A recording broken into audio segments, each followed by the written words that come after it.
Ch.3. The second of the three spirits. When Scrooge woke up, he realized immediately that the church clock was just going to strike 1. He felt sure that the second spirit would soon visit him. This time, he wanted to be ready. So he pulled back all the curtains round his bed himself, and lay there, waiting.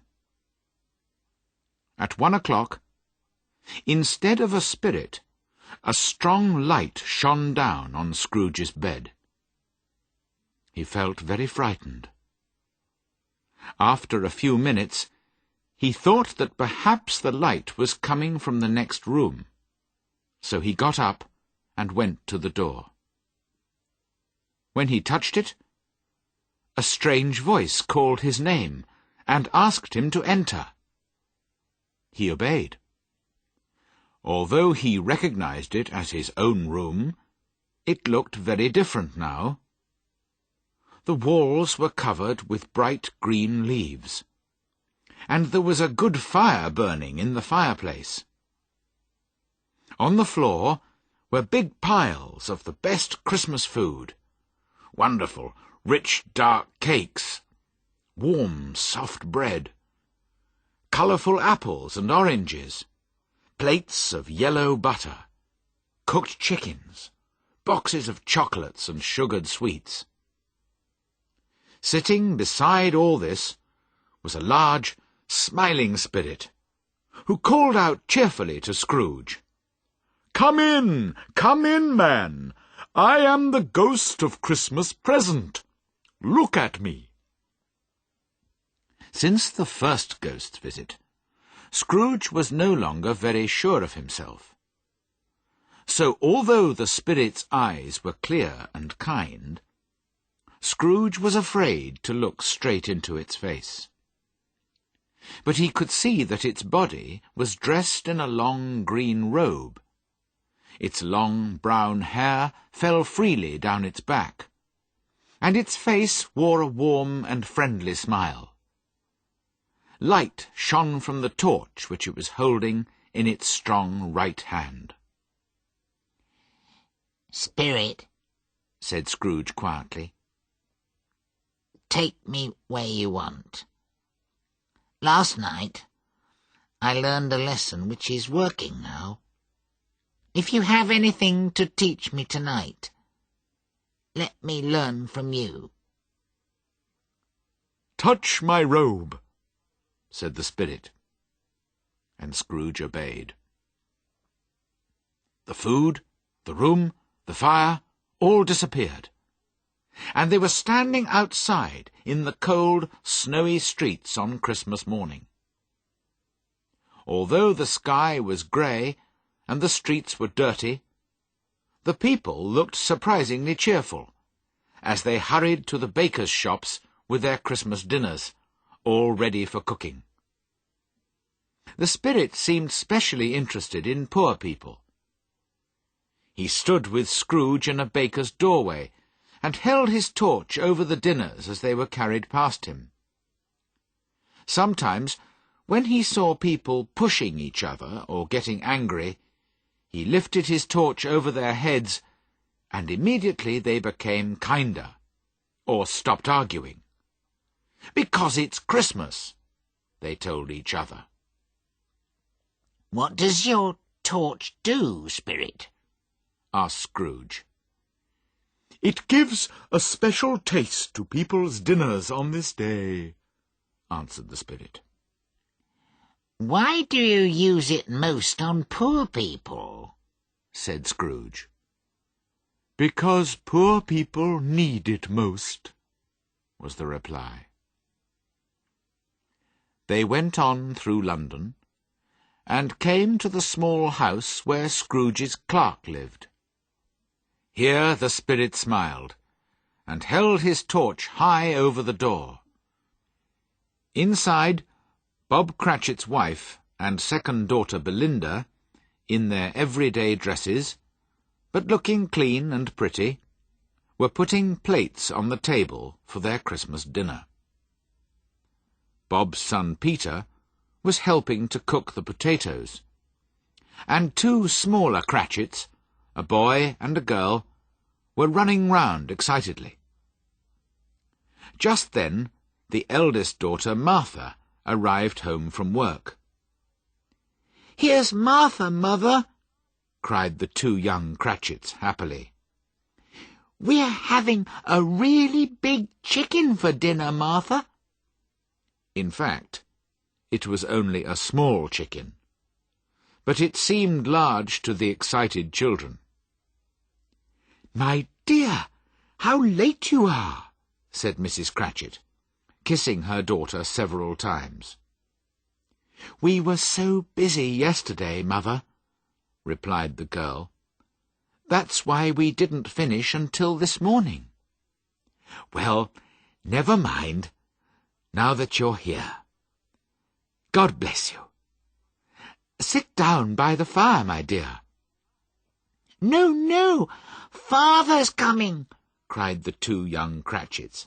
"Hide, Martha, hide."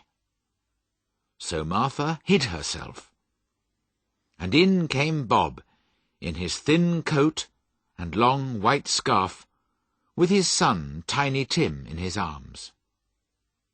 Poor Tiny Tim. He had not walked since he was born, and although he could pull himself and his thin little legs along with the help of a wooden crutch, he was not strong enough to travel far alone. "Why, where's Martha?" cried Bob, looking round. "Not coming," said Mrs. Cratchit. "Not coming?" repeated Bob, his cheerful smile disappearing. "Not coming on Christmas Day?" But Martha didn't like to worry her father for a minute, so she ran out from behind the door and kissed him, while the two young Cratchits showed Tiny Tim the chicken, now ready to eat. Scrooge and the Spirit watched as the family sat down to eat.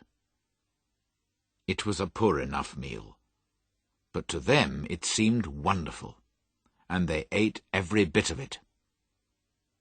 "It's the best chicken I've ever tasted," said Bob, smiling round at his family, who, with their mouths full, all agreed. And then, the most exciting moment of the day. Belinda put a clean plate in front of each person, and they all turned to look at Mrs. Cratchit as she came in from the kitchen.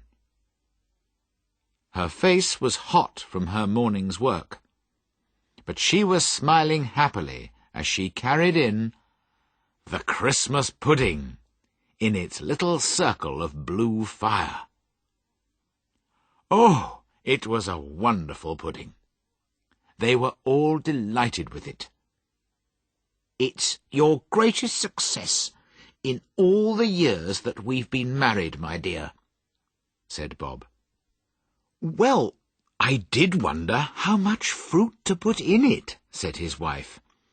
"But yes, it's a good one." And she laughed, just like a young girl. Nobody said that it was a very small pudding for a large family. Nobody even thought it.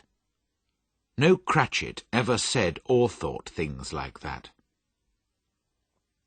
At last, when they had finished their meal, the children cleared the table and washed the plates.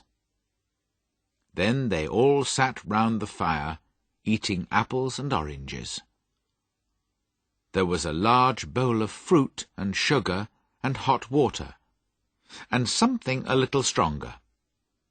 But only 3 people could drink at the same time, because the family only owned 2 glasses and a cup.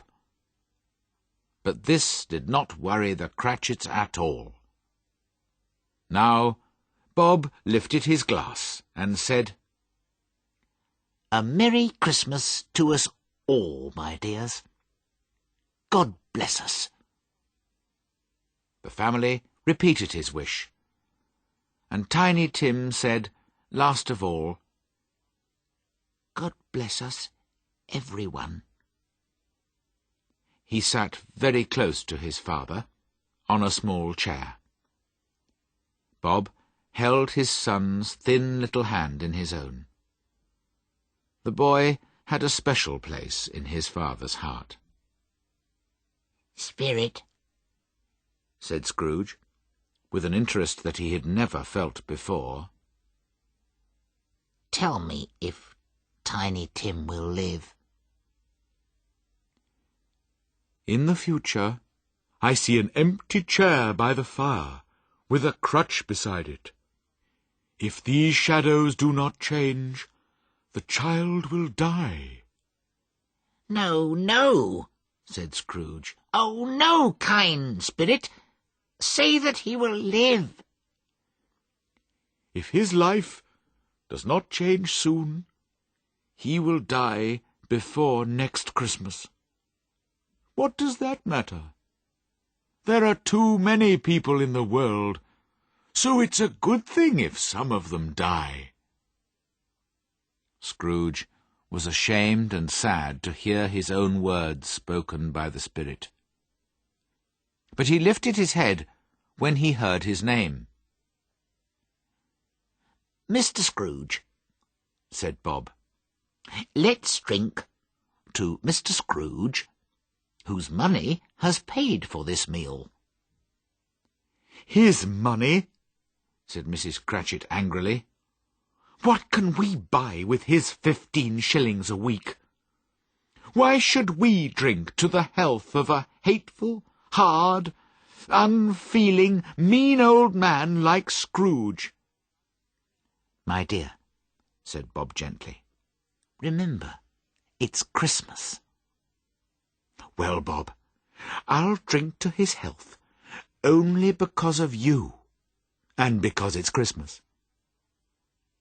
Long life to Mr. Scrooge. A Merry Christmas and a Happy New Year to him. He'll be very merry and very happy, I'm sure. When the children heard Scrooge's name, a dark shadow came over their happiness for a while, and they were quiet and a little sad. But 5 minutes later they were talking and laughing and telling stories, 10 times merrier than before. They were not a good-looking or a well-dressed family, but they were happy and grateful and loved each other. As they disappeared in the light of the spirit's torch, Scrooge could not take his eyes off them, especially Tiny Tim. By this time it was getting dark and snowing heavily. The spirit took Scrooge into many houses where fires were burning cheerfully and food was cooking, and people were merrily welcoming their friends and families into their homes. The ghost was delighted to see all this excitement, and made sure that he lifted his torch over every poor family to give them more fun and better food and greater happiness. Then the spirit took Scrooge away from the busy capital to a wild, lonely place in the country, where no trees grew.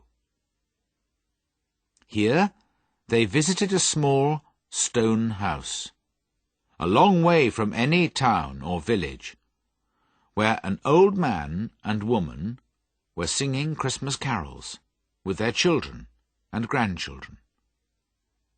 The spirit did not stay long here, but told Scrooge to hold his robe again. "Where are we going? Not up in the air, surely?" And Scrooge, terribly frightened, looked down as they flew over the land and then over the sea. It was stormy, windy weather, and the waves crashed violently underneath them. the spirit took Scrooge to a lighthouse built on a lonely rock several miles from land. A light was kept burning at the top, in order to warn sailors to keep away from the dangerous rocks. 2 men lived here, in this cold, unfriendly place, far away from their families, but the spirit smiled to see them shake hands, wish each other a Merry Christmas, and sing a carol together in front of their fire.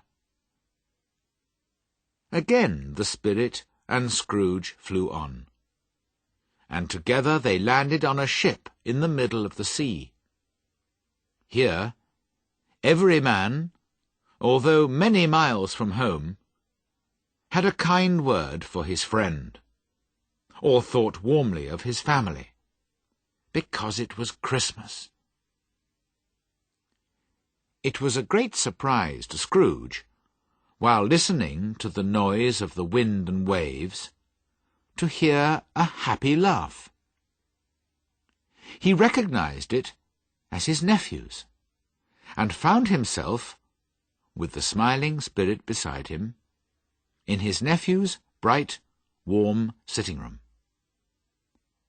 When Scrooge's nephew laughed, everybody who was with him wanted to laugh too. He had that kind of laugh. And at that moment, his very pretty wife and several of his friends were laughing with him. "He said that Christmas was humbug! Ha, ha, ha!" cried Scrooge's nephew. "That's very bad of him, Fred," said his wife. "He's a strange old man," said Scrooge's nephew, "but I'm sorry for him. His money is no use to him, you see. He isn't at all happy or comfortable, although he's rich. It's sad to think of him sitting alone in his cold room. And so I'm going to invite him every Christmas. He can be cross and miserable if he likes, but I'll go on inviting him, and one day, perhaps, he'll think better of Christmas." After tea, the cheerful little group sang songs and played music. Scrooge recognized the song that his little sister used to sing, and remembered sadly what the ghost of Christmas past had shown him. Later, the friends played guessing games, and Scrooge joined in the games with delight. Nobody except the spirit could hear him, but he often guessed the right answer. "It's time to go now," said the ghost, smiling at the old man's childish excitement. "No, spirit, please. Let me stay a little longer. Look, they're playing a new game." It was a game called Yes and No, in which Scrooge's nephew had to think of something, and the others had to ask questions to discover what it was. The only possible answers were yes or no. Scrooge heard that Fred was thinking of a living animal, a wild animal, sometimes an angry animal, which lived in London and walked in the streets. Every time he answered a question, Fred could not stop himself laughing. At last, his wife's dark, pretty sister started laughing too. I know what it is, Fred. I know," she cried out. "It's your Uncle Scrooge." Everyone laughed until they cried. What a wonderful game! What a clever idea of Fred's! But at last Fred dried his eyes and said, "We've been very merry because of him, so I think we should drink to his health. Here's to Uncle Scrooge. A Merry Christmas and a Happy New Year to the old man. Uncle Scrooge! To Uncle Scrooge! They all cried, cheerfully lifting their glasses. Uncle Scrooge wanted to thank them, but the spirit hurried him away. The ghost seemed much older now. His brown hair had become grey. "Are spirits' lives so short?" asked Scrooge. My life in this world ends at midnight tonight. And listen, it's 1:15 now. The church clock was striking the 3/4. "Excuse me for asking, Spirit," said Scrooge, "but what are those strange things near your foot?"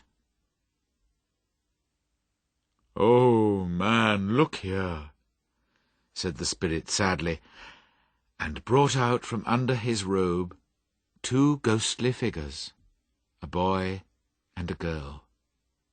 They were thin and poorly dressed, with cold, mean eyes, and dry yellow skin, and their faces showed only a frightening and murderous hate. Scrooge had never seen anything so terrible or so sad. These miserable children are man's, said the spirit. The boy is crime, the girl is need. They will destroy man if nothing is done about them. "Can't anyone help them?" cried Scrooge. Are there no prisons? said the spirit, turning on Scrooge for the last time with his own words. Are there no workhouses? The clock struck 12. Scrooge looked, but could no longer see the ghost or the children. He was alone again.